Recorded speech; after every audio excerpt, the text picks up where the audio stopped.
Fellow students and faculty of RRYdzenskiWeek4 University. My name is Rob, and I'm here today to explain to you a little bit about a disease that's been growing among Americans in the past 20 years. The disease is called diabetes. Where controllable, it can also be very deadly.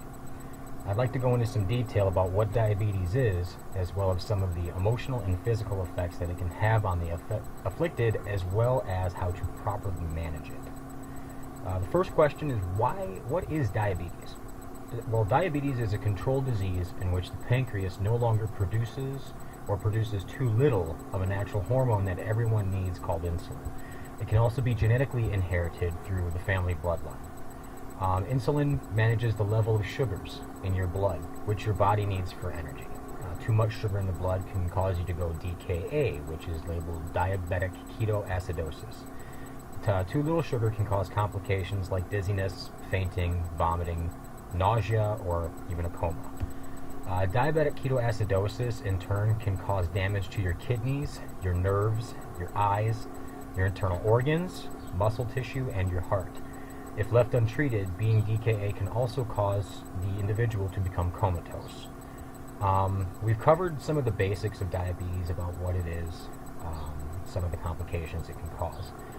I'd like to discuss now how we can manage diabetes.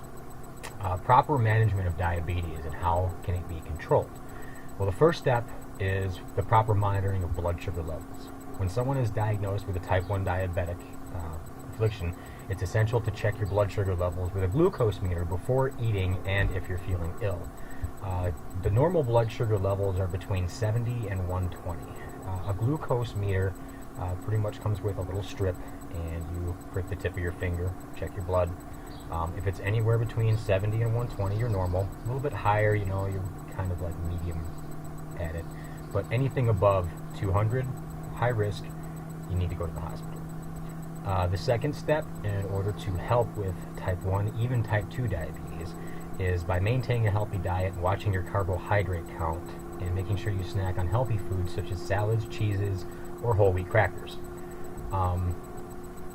The final step, actually 60 grams of carbohydrates per meal is the allowance per diabetic. So you do have to do carb counting quite a bit. The final step is by getting your daily routine of exercise, whether by cardio work or at least 30 minutes of walking a day. If you walk at least 1,000 feet per day, that's considered the minimum exercise allotment for diabetics. We've effectively covered like 3 different ways that you can manage your diabetes. Some of the emotional conflicts that someone may suffer as time goes on with this new way of life. In minors or those who have just been diagnosed with this controllable disease, denial is the first and foremost emotion that is mainly felt, though followed by acceptance at a later date. After acceptance, grief may come at a later time when they try to reflect on how or why they got the disease.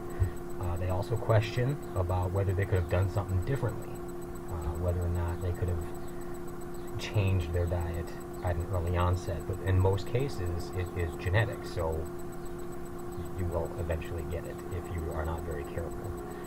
The biggest emotion that most doctors and therapists have seen is depression. Most diabetics have trouble coping with this new way of life and how they have to manage themselves with the exercise, the dieting, the constant checking of their blood sugar levels. It can also cause various physical ailments, along with emotional stress in personal and business life.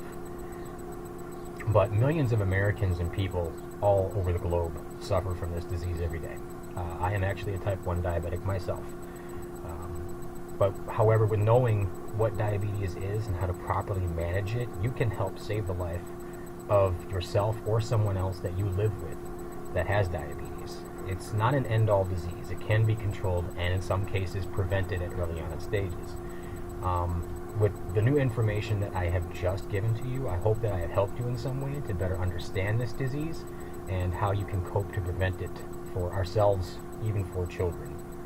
And thank you very much.